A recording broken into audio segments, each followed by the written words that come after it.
Magandang hapon mga kawas, mga kabendat, mga ka-DIY. So today, mag-unboxing ako ng aking in-order na Mitsubishi air compressor. Disclaimer lang po, hindi po ako binabayaran dito ng Mitsubishi ha. Ito po ay in-order ko kasi ito yung support ko na. So, matagal ko na po kasi itong ginagamit. So, bali tatlo po itong in-order ko.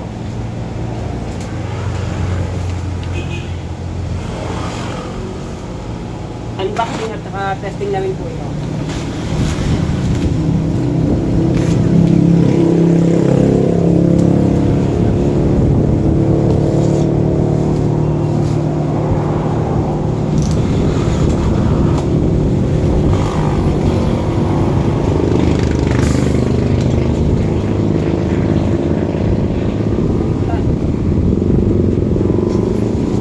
Baliktad kasi nasa ibabaw ito.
ayos.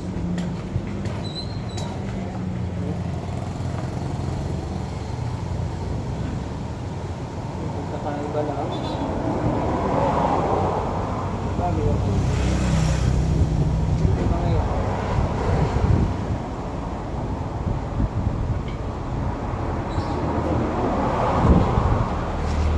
So, disclaimer po ulit. Hindi po ako binabayaran ni Mitsubishi dyan ha.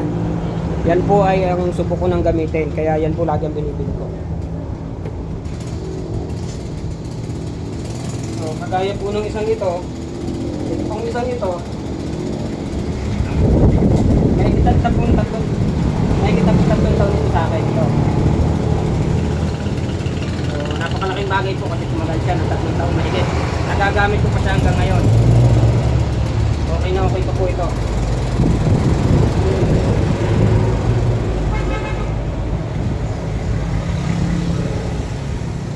Puno pa lang po ng karga kaya hindi mo. Sinawin ko lang.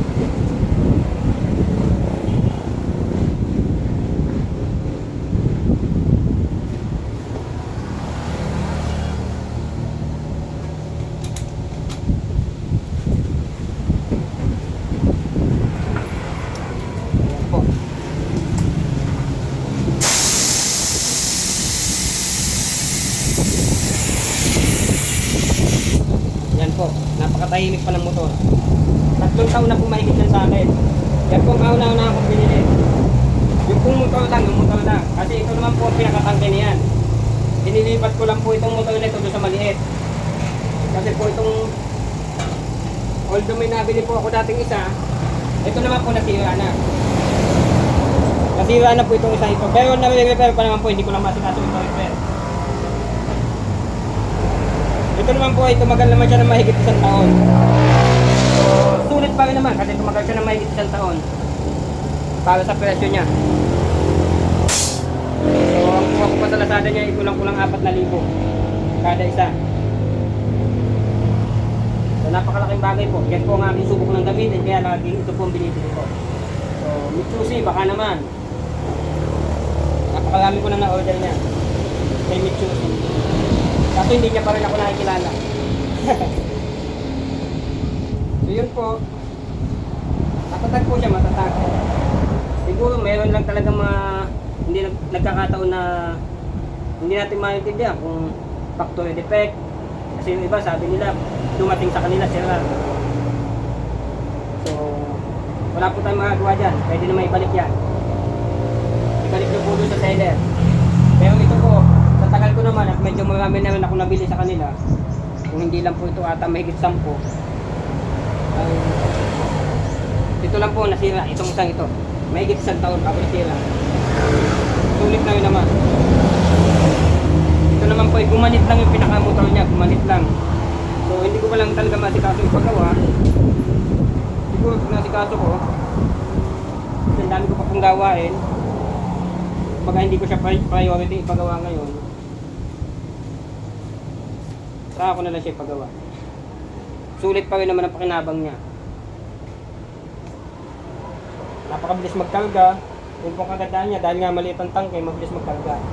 Nagiging consistent yung buga ng hangin niya. So yan po si Mitsubishi air compressor. 9 liters po ang gamit ko. Yan po ang kadalasang gamit ko sa aking foaming machine. Kasi nga po, consistent yung buga. So, ang malaking bagay po yung pagiging maliit ng tangke niya. Yun lang naman po yan. Yun lang mga kakarwas, mga kabendo, mga ka-DIY. Please like and subscribe and click the bell. Yun po sa gustong bumili niyan, disclaimer po, hindi po ako binabayaran ni Mitsubishi. Pero ilalagay ko po ang link. Para kaya po ay, kung gusto niyo bumili, makabili kayo doon sa seller. Yun lamang po, salamat. Please like and subscribe and click the bell. Thank you.